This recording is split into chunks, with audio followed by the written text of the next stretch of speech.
Part 2 ng tutorial natin para sa drag and drop activity ng PowerPoint presentation na very easy gawin. So, ngayon, ang aking ipapakita dito is yung kung paanong magiging parang presentation mode na talaga yung itsura niya. Nito, yung dati ko kasing video, kita pa rin yung mga dito, yung mga slides gilid.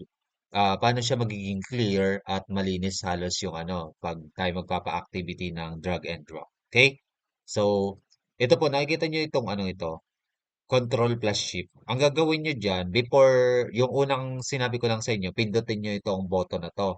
Pero ngayon, i-hold nyo itong Control plus Shift. Hold this button. So, first step, you are going to hold that button. Then, after nyo ma-hold yung button, para mawala itong mga notes na to, tsaka itong nasa gilid na yan, maging clear.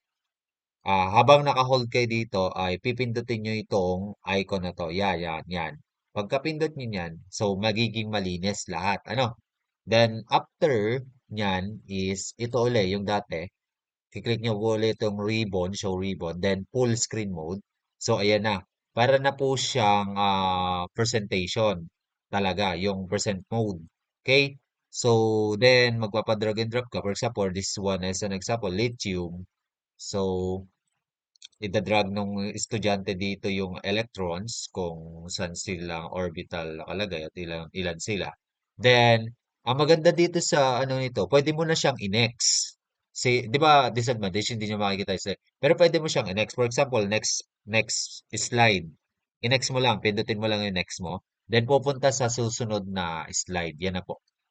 Then, if ibabalik mo sa dati yung kita yung ribbon, pagkatapos ka na sa pagpapa-activity, click mo lang uli yung three buttons, tapos click mo lang uli itong arrow, then always show ribbon again. Then, babalik na po siya sa dati. Okay? So, that's all for this video. I hope you learned something new. Wait lang pala. Ito pala, ipipindutin niyo pa pala ito para bumalik ulit sa dati niya. Ano? So, that's all for this video. Ito na talaga. Ito na. God bless.